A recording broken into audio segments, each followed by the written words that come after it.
ലേവ്യ പുസ്തകം 26:11. എൻ്റെ ഉള്ളം നിങ്ങളെ വെറുക്കുകയില്ല.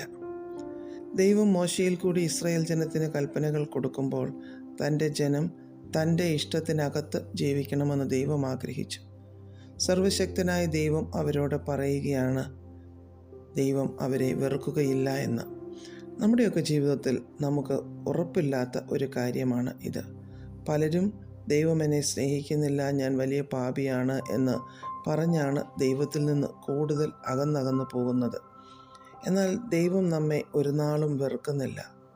വെറുത്ത് നമ്മെ നശിപ്പിച്ച് കളയുവാനല്ല യേശു കാൽവറിയിൽ യാഗമായി തീർന്നത്. നമ്മുടെ പാപം എത്ര കടും ചുവപ്പായിരുന്നാലും ദൈവം അത് ഹിമം പോലെ വെളുപ്പിക്കുവാൻ ശക്തനാണ്, തയ്യാറുമാണ്. നാം അടുത്തു ചെല്ലണമെന്ന് മാത്രം. നമ്മെ മനുഷ്യർ വെറുത്തേക്കാം, ദൈവം വെറുക്കില്ല.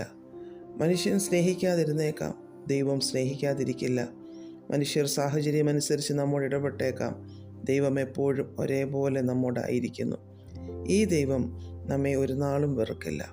എത്ര ദൂരം നമ്മൾ ഓടിയകന്നാലും നമ്മെ മടക്കിക്കൊണ്ടുവന്ന് തൻ്റെ സ്നേഹത്തിൽ നിലനിർത്തുന്ന ഈ ദൈവം, ഈ യേശുവിൻ്റെ സ്നേഹത്തെ നമുക്ക് സംശയിക്കാതിരിക്കാം. മത്തായി 18:22 നാം ഇങ്ങനെ വായിക്കുന്നു, യേശു അവനോട്, 7 വട്ടമല്ല 70 വട്ടം എന്ന് ഞാൻ നിന്നോട് പറയുന്നു എന്ന് പറഞ്ഞു.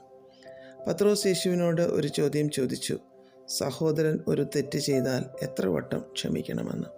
അതിന് യേശു പറഞ്ഞ മറുപടിയാണ് 7 വട്ടമല്ല 70 വട്ടം എന്ന്. സാധാരണക്കാരായ നമുക്ക് ഒരു പ്രാവശ്യം പോലും ക്ഷമിക്കുവാൻ വലിയ പ്രയാസമാണ്. എന്നാൽ ദൈവം നമ്മോട് ജീവിതത്തിൽ എത്രയോ തവണ എന്തെല്ലാം ക്ഷമിച്ചതുകൊണ്ടാണ് നാം ഇന്നും ഈ ഭൂമിയിൽ ദൈവിക സാന്നിധ്യം അനുഭവിക്കുന്നത്. നമ്മോട് സ്വന്തം ജീവൻ തന്ന് യേശു ക്ഷമിച്ചു, നമ്മെ പ്രാണനെ പോലെ സ്നേഹിക്കുന്നു. നമുക്ക് മറ്റുള്ളവരോട് മനഃപൂർവ്വം പലതും ക്ഷമിക്കാം. യേശുവിൻ്റെ ഉള്ളം നമ്മെ വെറുക്കാതെ ഇരുന്നതുപോലെ നമുക്ക് മറ്റുള്ളവരെ വെറുക്കാതെ ഇരിക്കാം, സ്നേഹിക്കാം.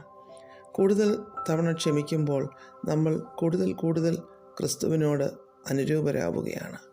കൂടുതൽ നാം ലോകത്തിൻ്റെ വ്യവസ്ഥിതിയോട് അകലുകയാണ്. നമുക്ക് കൂടുതൽ ദൈവികത്വത്തിനായി ആഗ്രഹിക്കാം, പ്രാർത്ഥിക്കാം, പ്രവർത്തിക്കാം. പ്രിയ കർത്താവേ, മറ്റുള്ളവരോട് ക്ഷമിക്കുവാൻ, മറ്റുള്ളവരെ സ്നേഹിക്കുവാൻ ഞങ്ങളെ സഹായിക്കണമേ. യേശു ക്രിസ്തുവിൻ്റെ നാമത്തിൽ ആമേൻ. God bless us all.